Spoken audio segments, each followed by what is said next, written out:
I basically just bruised my shoulder ligament and I'm gonna off training for a while, so it's a good time to just talk about martial art. Lately, DKU is very famous, right? And earlier, as I remember, is the so-called Tai Chi master, also like same thing, right? So the fake martial art things and the MCdojo is very popular. What I'm about to say is very controversial, so be prepared.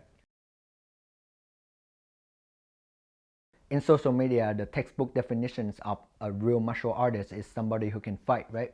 But fight who and in which context they never mention. A common belief in North America is that a real martial artist is somebody who can prove his fighting method on the ring against another professional fighters, right? But for my case, I don't want fighting competition. I only want to protect myself. So do you think I should prepare myself against the same weight class professional fighters, or should I prepare myself against a bigger opponent with size advantage and probably he gonna just rush at me without any martial art training? And I'm only 5'2", right? The average Canadian height is 5'9". Do you think that a professional fighter's gonna wait at me in the corner that about to rob my ass? He gonna just show up and jab, jab, hook and then rob my money? Or do you think a bigger guy has on truck, probably doesn't know what he's doing, and then he just rushes at me like an animal, right? So the context of a real fight is very different, and it varies amongst martial artists because we come to martial art with a purpose, right? Somebody want to fight against bigger opponent just like me. Somebody like competitions, which is cool as well. So depends on that. The idea of real martial arts varies already, right? So that's why I don't get it.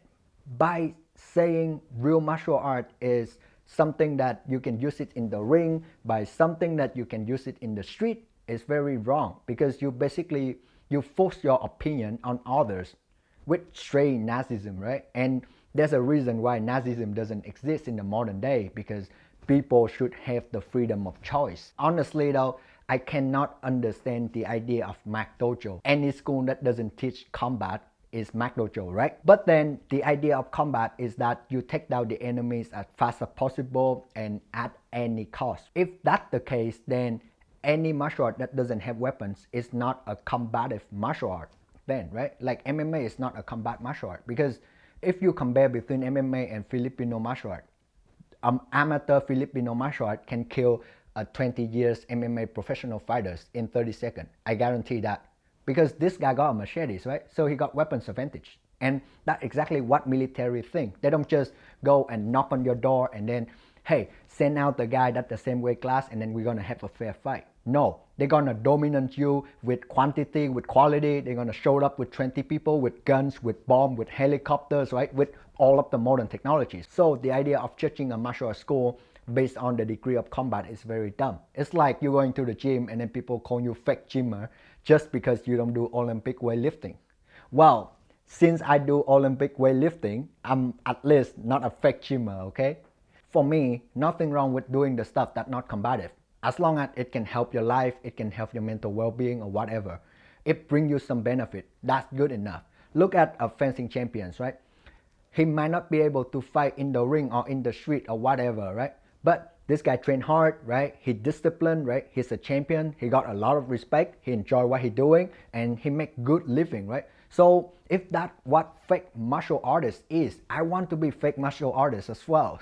The only issue I have with MCdojo is that they claim something that they cannot back it up. And in my opinion, that's not martial art related problem. It's just a scam. So when you deal with the scam, instead of, blaming the criminals, right? You look at why you got scammed and not somebody else. Just like you buy some shit on Amazon, you have to look at the review, right? So when the guy presents you a product, it's yourself to judge if it's worth it, right? So usually what I do is I always ask for a demonstration. I always ask for the clarity if I doubt it doesn't work. And nothing to be personal about, right? Like, think about this. If the teacher doesn't do a good job at explaining his material, then you have doubt. So it's not your fault to ask questions. I do it all the time. As long as you bring it up in a very respectful manner, the teachers never have a problem. Think about it. How can he get mad at you just because he doesn't do his job properly, right? Then he probably not a good sifu then. Every single time I ask questions, my sifu always straight honest to me, always ask me to put on the helmet to feel it, to understand it. And I think it's a good opportunity to learn. And look, I don't call myself a real fighter or a high-level master. So getting beat up is the part of my learning. And I think failure is the part of success. If you're already a pro fighter or a high-level master, this video is probably not for you. Shit, then I'm sorry, I should warn you before watching this. I kind of waste your time. But if a beginner come here and looking for advice, if you want like your stuff to work, right, then just test.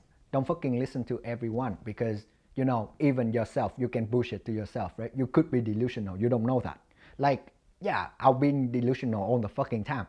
Like one time my student punched me really fast. I just catch his flying punch and I throw him to the ground like those Aikido demonstrations.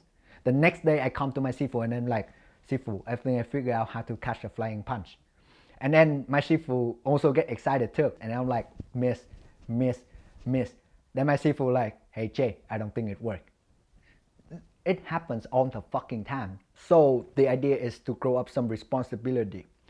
Don't blame others. Don't make excuses. Only losers do that. Look at the failure as the chance to grow, as the chance to learn something new. That's the reason why you're gonna succeed, and that's the reason why you're gonna become a great martial artist. And that's it for today, guys. I'm gonna see if next week I'm get any better with my shoulders, and I'm gonna continue the Kung Fu routine, because I think it's such a good way to sneak in a 10-minute exercise every day, right? In my mind, as long as you train, as long as you're healthy, you're a real martial artist to me. So make sure to keep your health on par. That's the only thing that I'm concerned the most. Okay, see you in the next week episode. Oh, wait. If you like the content, remember to hit the subscribe and the like button. Also, let me know in the comment what you think about this, and you know, like how I can improve my content so that I deliver to you better content, right? See you in the next episode.